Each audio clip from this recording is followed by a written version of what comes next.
मौत एक ऐसा सच्चाई है ना, जिस सच्चाई से डरा जा सकता है, लेकिन जिस सच्चाई को कभी भी इग्नोर नहीं किया जा सकता है। सोचो अगर ऐसा हो कि मान के चलते हैं एक राजू नाम का व्यक्ति है और ये राजू नाम का व्यक्ति हर महीना कड़ी मेहनत से पैसा कमाता है और कड़ी मेहनत से पैसा कमाकर हर महीना एसआईपी पे पैसा इन्वेस्टिंग करता है। इस उम्मीद में करता है कि ये जो पैसा मैं इन्वेस्टिंग कर रहा हूँ, ये पैसा एसआईपी का मेरा पैसा जो है ये भविष्य में काफी बड़ा बन जाएगा, तो इस पैसों से मेरा फैमिली मेंबर को काफी ज्यादा हेल्प हो जाएगा। इस उम्मीद के साथ ये जो व्यक्ति है हर महीना पैसा एसआईपी में डालता है। लेकिन क्या होगा अगर ऐसा हो कि ये जो व्यक्ति हर महीना इतना मेहनत से इतना उम्मीद के साथ पैसा डाल रहा है, अगर भविष्य में इस व्यक्ति का ही डेथ हो जाए, ये व्यक्ति ही इस दुनिया पर ना रहे, तो क्या इस व्यक्ति का एसआईपी पे डाला हुआ पैसा मिलेगा या फिर नहीं मिलेगा? अगर पैसा मिलेगा तो कैसे मिलेगा, क्या प्रोसेस है? और अगर इसका एसआईपी का पैसा नहीं मिलेगा तो भैया क्यों नहीं मिलेगा, इसने ऐसा क्या गलती कर दिया जिसके वजह से इसका एसआईपी का पैसा नहीं मिलेगा? सब कुछ आपको इस एक ही वीडियो में पता चल जाएगा। बेसिकली इस वीडियो में हम लोग बात करेंगे, सीखेंगे कि एसआईपी के दौरान अगर किसी व्यक्ति का डेथ हो जाए तो उसका पैसा आखिर कैसे मिलेगा, कैसे क्लेम किया जाता है। पूरा डाउट इस वीडियो में आपको क्लियर हो जाएगा। इस वीडियो में हम लोग सीखेंगे नॉमिनेशन को भी, इस वीडियो में हम लोग क्लेम प्रोसेस को भी सीखेंगे, साथ ही साथ अवॉइड वन मिस्टेक, यानी कि एक ऐसा गलती जाने अनजाने अगर आप भी कर रहे हो तो हो सकता है आज तो आप उम्मीद के साथ एसआईपी में पैसा डाल रहे हो, लेकिन भविष्य में अगर आप नहीं रहते हो तो वो पैसा हो सकता है आपको, आपके फैमिली को भी ना मिले। ऐसा भी हो सकता है। वो कौन सा एक गलती है, जिस गलती को अगर आपको जानना है तो आपको इस वीडियो को एंड तक देखना पड़ेगा। तो चलिए करते हैं वीडियो की शुरुआत। तो सबसे पहले बेसिक क्लियरिटी से शुरू करते हैं, यानी कि दो ऐसा डाउट जो दो डाउट हर इन्वेस्टर को सताता है। सबसे पहला डाउट ये है कि एसआईपी इन्वेस्टर का डेथ होने के बाद पैसा डूबता है या फिर नहीं। पहला ये डाउट है। दूसरा डाउट है एसआईपी कंटिन्यू रहता है या फिर कैंसिल हो जाती है डेथ होने के बाद। तो इन दोनों सवालों का जवाब इजीली आपको दे देता हूं। पहला सवाल क्या है, एसआईपी इन्वेस्टर का डेथ होने के बाद पैसा डूबता है या फिर नहीं? तो इसका साफ साफ आंसर ये है कि भैया NO नो, यानी कि अगर मान के चलते हैं कोई व्यक्ति एसआईपी पे हर महीना पैसा डाल रहा है, इन्वेस्टिंग कर रहा है, और अगर भगवान ना करे उस व्यक्ति का डेथ हो जाए तो उसका पैसा कभी भी नहीं डूबेगा, उसका पैसा टोटली सेफ है। पहला आंसर क्लियर हो गया ना। अब पैसा सेफ है, पैसा नहीं डूबेगा, लेकिन क्लेम करने का प्रोसेस काफी झमेला है। वीडियो में आगे क्लेम करने का प्रोसेस भी बता दूंगा। तो आपका डाउट क्लियर हो गया कि पैसा डूबेगा नहीं। दूसरा सवाल क्या है कि एसआईपी कंटिन्यू रहता है या फिर कैंसिल हो जाती है। अब देखिए, कोई एक व्यक्ति है जो हर महीना एसआईपी पे पैसा डालता है, अब उसका ऑटो पे ऑन है, यानी कि हर महीना का एग्जांपल दे रहा हूं, 1 तारीख को उसके बैंक अकाउंट से पैसा कट के एसआईपी में पैसा इन्वेस्ट हो जाता है। अब बाई चांस उस व्यक्ति की डेथ हो जाती है तो सिस्टम को तो पता नहीं है ना कि वो व्यक्ति आज के डेट में दुनिया में नहीं है। तो जब तक सिस्टम को पता नहीं चलता है तब तक बैंक अकाउंट से उनका पैसा कट के एसआईपी में हर महीने इन्वेस्ट होता रहेगा, क्योंकि सिस्टम तो कोई ह्यूमन नहीं है। सिस्टम को बताना पड़ेगा कि ये व्यक्ति आज के डेट में दुनिया में नहीं है, तभी एसआईपी कैंसिल होता है। समझ गए ना बात? तो जब तक सिस्टम को पता नहीं है तब तक उस व्यक्ति का एसआईपी में पैसा इन्वेस्ट होता रहेगा, अगर उनके बैंक अकाउंट में पैसा है तो। अगर बैंक अकाउंट में बाई चांस पैसा नहीं रहता है तो 1 महीना, 2 महीना, 3 महीना अगर एसआईपी में पैसा नहीं डाला जाता है तो उनका जो एसआईपी है ऑटोमेटिक कैंसिल हो जाता है। समझ गए ना? तो बेसिक क्लियरिटी हो गया। दूसरा सवाल क्या है कि एसआईपी का पैसा आखिर कैसे मिलेगा, यानी कि अगर किसी व्यक्ति का डेथ हो जाता है तो उस व्यक्ति का एसआईपी का जो अमाउंट है वो कैसे मिलेगा। उसका प्रोसेस ये है कि यहां पर सबसे पहले इंपॉर्टेंट बात ये है कि नॉमिनी ऐड किया था कि नहीं। यानी कि फॉर एग्जांपल कोई राजू नाम का व्यक्ति है और ये राजू नाम का व्यक्ति का एसआईपी चल रहा था और ये राजू नाम का व्यक्ति आज के डेट में दुनिया में नहीं है। अब इन्होंने जो एसआईपी में पैसा इन्वेस्टिंग किया है, डिपेंड ये करता है कि इन्होंने अपने डीमेट अकाउंट में नॉमिनी को ऐड किया था कि नहीं। अब आप बोलोगे कि सर आज के डेट में तो नॉमिनी ऐड करना कंपलसरी हो गया है, आज के डेट में डीमेट अकाउंट खोलते ही पहले नॉमिनी ऐड करने के लिए बोलता है। तो मेरे भाई ये तो आज के डेट में बोलता है, आज नया जमाना है, आज के डेट में डीमेट अकाउंट खोलोगे तो नॉमिनी आपको ऐड करना ही पड़ेगा। लेकिन ऐसा भी हो सकता है कि ये जो राजू नाम का व्यक्ति है ये 20 साल पहले से एसआईपी में पैसा डाल रहा है, तो 20 साल पहले तो ये नियम नहीं था ना, 10 साल पहले तो ये नियम नहीं था ना। तो ऐसा भी हो सकता है कि इस व्यक्ति ने नॉमिनी ऐड किया ही नहीं था। तो पहला बात यह है कि अगर उस व्यक्ति ने नॉमिनी ऐड किया था, यानी कि अगर किसी व्यक्ति का डेथ हो गया है और उस व्यक्ति का डीमेट अकाउंट में नॉमिनी ऐड किया हुआ था, इस कंडीशन में क्या होगा कि अगर इन्वेस्टर ने नॉमिनी ऐड किया था तो प्रोसेस काफी ज्यादा सिंपल है। नीड सम डॉक्यूमेंट्स, यानी कि कुछ डॉक्यूमेंट चाहिए। अगर राजू नाम का व्यक्ति ने अपने डीमेट अकाउंट में नॉमिनी को ऐड किया था तो बहुत ही प्रोसेस सिंपल है, उस व्यक्ति का जो एसआईपी का अमाउंट है नॉमिनी तक मिल जाएगा। उसके लिए क्या करना पड़ेगा, कुछ डॉक्यूमेंट्स चाहिए। क्या क्या डॉक्यूमेंट चाहिए? सबसे पहले डेथ सर्टिफिकेट चाहिए, केवाईसी डॉक्यूमेंट्स चाहिए, एंड क्लेम फॉर्म चाहिए। यही 3 चीज चाहिए। डेथ सर्टिफिकेट यानी कि जिस व्यक्ति का डेथ हुआ है उनका डेथ सर्टिफिकेट चाहिए, दूसरा KYC डॉक्यूमेंट्स चाहिए, तीसरा क्लेम फॉर्म चाहिए। ये 3 डॉक्यूमेंट चाहिए, बस काम खत्म। अब आप बोलोगे सर ये सारी चीजें कहाँ मिलेगा, कैसे मिलेगा? टेंशन मत करो, वीडियो में आगे सब बता दूंगा ये सारा डॉक्यूमेंट्स कहाँ मिलेगा, कैसे मिलेगा। तो ये 3 डॉक्यूमेंट चाहिए अगर नॉमिनी ऐड किया है तो।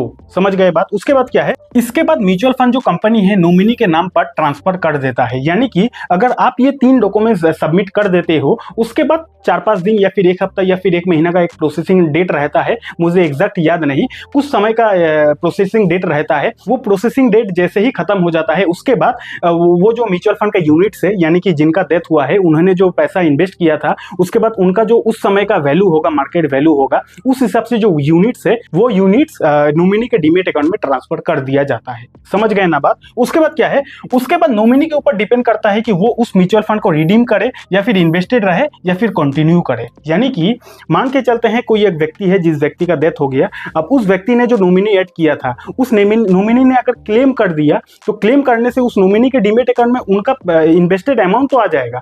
अब उसके बाद उस नॉमिनी के ऊपर ये डिपेंड करेगा कि उनका जो म्यूचुअल फंड SIP है, क्या वो आगे भी कंटिन्यू रखे या फिर कंटिन्यू ना रखे, क्या पैसा उठा के रख दे या फिर उस पैसे को लमसम में कन्वर्ट करके रख दिया जाए या फिर और ज्यादा पैसा डाला जाए। ये सब कुछ उस नॉमिनी के ऊपर डिपेंड करता है। ऐसा जरूरी नहीं कि राजू नाम का व्यक्ति का डेथ हो गया, अब उनका नॉमिनी के डीमेट अकाउंट में सारा यूनिट आ गया, म्यूचुअल फंड का सब कुछ पैसा आ गया, लेकिन उसके बाद उनको वो पैसा उठाना ही पड़ेगा, नॉमिनी को उस पैसे को उठाना ही पड़ेगा, कोई जरूरी नहीं है। ये नॉमिनी के ऊपर डिपेंड करता है कि वो जो नॉमिनी के पास उनका सारा म्यूचुअल फंड का यूनिट आ गया, अब नॉमिनी उसको आगे भी इन्वेस्टिंग करेगा या फिर नहीं करेगा, और ज्यादा पैसा उस पर डालेगा नहीं डालेगा, सब कुछ नॉमिनी के ऊपर डिपेंड करता है। समझ गए इतना बात? तो अगर नॉमिनी ऐड किया हुआ है तो सिंपल सा यही प्रोसेस रहता है। अगर इनकेस नॉमिनी ऐड नहीं किया हुआ है तो उसके लिए आपको वीडियो को और थोड़ा आगे तक देखना पड़ेगा। दोस्तों आगे बढ़ने से पहले आपको बताना चाहूंगा कि अगर आप भी म्यूचुअल फंड SIP में इन्वेस्टिंग करना चाहते हो तो आपके पास एक अच्छा डीमेट अकाउंट होना पड़ेगा। तो जिस ब्रोकर को मैं खुद यूज करता हूं, मैंने उसी ब्रोकर का लिंक नीचे डिस्क्रिप्शन पर दे दिया है, वहां से भी आप डीमेट अकाउंट बनवाकर अपने लिए SIP इन्वेस्टिंग शुरू कर सकते हो। तो चलिए अब बात करते हैं कि अगर नॉमिनी ऐड नहीं किया गया है तो उसके लिए क्या प्रोसेस है। तो उसके लिए सिंपल से आपको पहले ये जानना पड़ेगा कि इस कंडीशन में थोड़ी प्रॉब्लम होती है। यानी कि अगर जिस व्यक्ति का मृत्यु हुआ है उन्होंने अगर अपने डीमेट अकाउंट में नॉमिनी को ऐड नहीं किया था तो इस कंडीशन में भैया उनका SIP का अमाउंट निकालने में दिक्कत तो होगी, इतना आपको एक्सेप्ट करना पड़ेगा। क्यों दिक्कत होगी? क्योंकि मान के चलते हैं भैया राजू जी है, राजू जी हर महीना पैसा इन्वेस्ट करते थे म्यूचुअल फंड में, अब राजू जी ने कोई नॉमिनी को ही ऐड नहीं किया था। अब ऐसे कंडीशन में ऐसा भी हो सकता है कि राजू जी का 5 बेटा था। अब अगर इस केस में राजू जी नहीं रहते हैं दुनिया पर तो उनका जो SIP का अमाउंट है वो किसको मिलेगा? क्या 5 बेटों को मिलेगा या फिर 1 बेटा को मिलेगा या फिर 2 बेटा को मिलेगा? सिस्टम को तो ये सारी बातें पता नहीं है ना। तो इस कंडीशन में थोड़ा सा दिक्कत हो जाती है, क्योंकि फैमिली मेंबर तो काफी सारा है, किसको किसको वो शेयर मिलेगा, ये दिक्कत हो जाती है। तो उसके लिए घबराना नहीं है, प्रोसेस बताता हूं। उसके बाद ऐसे में आपको क्या करना है, अगर नॉमिनी नहीं डाला गया है तो लीगल हेयर्स को कुछ डॉक्यूमेंट्स देना पड़ता है। यानी कि अगर नॉमिनी ऐड नहीं किया गया है तो लीगल हेयर्स को कुछ डॉक्यूमेंट्स देना पड़ता है, जैसे कि फॉर एग्जांपल सक्सेशन सर्टिफिकेट देना पड़ता है या फिर लीगल हेयर सर्टिफिकेट आपको देना पड़ता है, इंडेमनिटी बॉन्ड सर्टिफिकेट एक होता है उसको देना पड़ता है, और एफिडेविट देना पड़ता है। एफिडेविट इसीलिए क्योंकि मैंने बोला ना कि हो सकता है कि जो व्यक्ति का डेथ हो गया उनका काफी सारा बेटा बेटी था। अब किसको किसको अमाउंट मिलेगा, कितना परसेंटेज में मिलेगा, तो जितना भी बेटा बेटी है उनका सबको मिलकर एक एग्रीमेंट बनाना पड़ता है, वहां पर लिखित देना पड़ता है कि मेरे को इतना परसेंटेज चाहिए, मेरे को इतना परसेंटेज चाहिए। तो हर कोई जब एग्री हो जाएगा तो एक एफिडेविट जैसा कागज बनेगा, वो सारी चीजें भी, वो एग्रीमेंट भी भैया जमा देना पड़ता है। समझ गए ना बात? उसके बाद ध्यान रहे ये प्रोसेस थोड़ा सा लंबा होता है, यानी कि अगर नॉमिनी ऐड नहीं किया गया है और अगर आपको उनका पैसा उठाना है तो ये प्रोसेस थोड़ा सा लंबा होता है। अगर जिस व्यक्ति का डेथ हुआ है उनका अगर एक ही बेटा या फिर बेटी है तब उतना शायद दिक्कत नहीं होगा, लेकिन मल्टीपल बेटा बेटी है तो भैया सबका एनओसी लेना जरूरी है, सबको एनओसी देगा, उसके बाद ये सारा सर्टिफिकेट देगा, उसके बाद ये जो प्रोसेस है ये कंटिन्यू होता है। समझ गए इतना बात? अब अगला सवाल आपके दिमाग में आया होगा कि सर ये सारा डॉक्यूमेंट्स कहाँ मिलेगा, कैसे मिलेगा, और ये सारी चीजें कहाँ पर और किसको जमा देना है, सब कुछ आगे वीडियो में आपको पता चलेगा। और मैंने आपको ये बोला था ना कि एक ऐसा मिस्टेक, जो मिस्टेक अगर आप जाने अनजाने कर रहे हो तो आपका भी म्यूचुअल फंड का पैसा जो है हो सकता है आपके ना रहने के बाद आपके फैमिली को ना मिले। वो गलती के बारे में भी अभी आपको पता चलेगा। सबसे पहले बात करते हैं कि आखिर कहां से ये सारा फॉर्म मिलेगा और किसको ये सारा फॉर्म जमा देना पड़ता है। तो देखो, सबसे पहले तो ये देखना है कि जिस व्यक्ति का डेथ हुआ है उन्होंने कौन से एएमसी में एसआईपी किया था। यानी कि बहुत सारा हमारे देश में एएमसी है। एग्जांपल दे रहा हूं, एसबीआई का म्यूचुअल फंड है, एक्सिस का म्यूचुअल फंड है, एचडीएफसी का म्यूचुअल फंड है, पराग पारिक म्यूचुअल फंड है, यूटीआई म्यूचुअल फंड है, क्वांट म्यूचुअल फंड है, सब कुछ एग्जांपल दे रहा हूं। तो काफी सारा म्यूचुअल फंड है। तो उस व्यक्ति ने कौन से एएमसी में अपना म्यूचुअल फंड एसआईपी किया था, उनसे आपको कांटेक्ट करना है।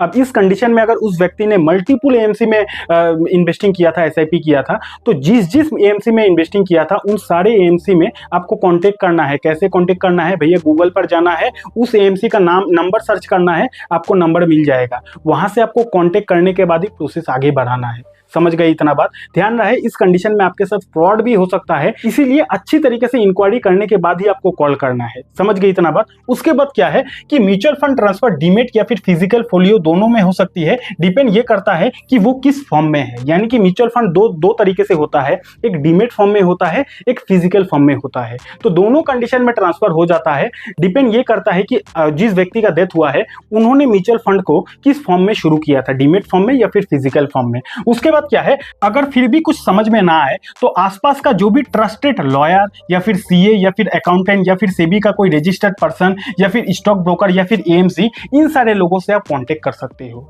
अगर आपको कुछ भी समझ में नहीं आ रहा है, आप काफी ज्यादा घबरा गए हो कि भैया डेथ तो हो गया है लेकिन उनका पैसा कैसे उठाए, तो इस कंडीशन में आसपास का कोई भी अगर ट्रस्टेड लॉयर है जिस पर आप काफी ज्यादा भरोसा करते हो, वकील है, उनसे आप कंसल्ट कर सकते हो, उनको आप अपनी प्रॉब्लम बता सकते हो। वो आपको स्टेप बाय स्टेप गाइड कर देगा कि कैसे क्लेम करना है, कौन सा पेपर कहां से मिलेगा, किसको देना है, कब देना है, सब कुछ वो लॉयर जो है आपको गाइड कर सकता है। दूसरा, आपके एरिया का जो सीए है, ट्रस्टेड सीए, उससे भी आप कंसल्ट कर सकते हो। ठीक है। तीसरा, अकाउंटेंट, अगर कोई काफी ज्यादा एक्सपीरियंस अकाउंटेंट है उससे भी आप कंसल्ट कर सकते हो। चौथा, कोई सेबी का पर्सन है, सेबी का रजिस्टर्ड पर्सन है, उससे भी आप कंसल्ट कर सकते हो। पांचवा क्या है, स्टॉक ब्रोकर, यानी कि उस व्यक्ति ने, जिस व्यक्ति का डेथ हुआ है, उन्होंने कौन से ब्रोकर ऐप के थ्रू से इन्वेस्टिंग किया था, उस ब्रोकर को भी कॉन्टेक्ट करके आप ये सारा सॉल्यूशन को निकाल सकते हो। वो ब्रोकर भी आपको स्टेप बाय स्टेप गाइड कर देगा। उसके बाद एएमसी के बारे में मैंने बोला ही, यानी कि उस व्यक्ति ने कौन से एएमसी में इन्वेस्टिंग किया था, उनसे भी कांटेक्ट करके आप सॉल्यूशन निकाल सकते हो। यानी कि आपको घबराना पहला बात नहीं है। मार्केट में बहुत सारा लोग है जो आपको मदद कर सकता है इस कंडीशन में। लॉयर है, अकाउंटेंट है, सीए है, सेबी रजिस्टर्ड कोई एडवाइजर है, स्टॉक ब्रोकर है, एएमसी है, बहुत कोई है। बस इस कंडीशन में घबराना नहीं है, चिंता नहीं करना है और आस्ते आस्ते सबको सॉल्यूशन मिल जाता है। समझ गए ना बात? उसके बाद क्या है, हमेशा अपने डीमेट अकाउंट में नॉमिनी ऐड करें। मैंने बोला था ना, एक मिस्टेक बहुत भारी पड़ सकता है आपके जीवन में। तो अगर आपके डीमेट अकाउंट में नॉमिनी ऐड अभी तक नहीं किया है, जाके भैया अभी कर लो, क्योंकि जिंदगी का कोई भरोसा नहीं है। डरा नहीं रहा हूं, मेरी बात आपको बुरा भी लग सकता है, लेकिन क्या कर सकते हैं, जिंदगी की यही सच्चाई है। तो नॉमिनी अगर ऐड नहीं है, जाके नॉमिनी ऐड कर दो ताकि बाद में भविष्य में कोई तकलीफ ना हो। उसके बाद केवाईसी अपडेटेड हमेशा रखें, क्योंकि ये काफी ज्यादा जरूरी होता है। उसके बाद फैमिली को बता कर रखें, यानी कि ये बहुत सारे लोग नहीं करते हैं कि एसआईपी में तो पैसा डालते रहते हैं लेकिन पता चला कि उनके फैमिली मेंबर को कुछ पता ही नहीं है। तो इसीलिए कम से कम एक ट्रस्टेड पीपल को आपको जरूर बताना चाहिए कि मैं यहाँ पर इतना इतना पैसा इन्वेस्टिंग करता हूँ, ताकि आपके ना रहने के बाद आपका जो फैमिली मेंबर है वो उस पैसों को उठाकर यूज कर सके।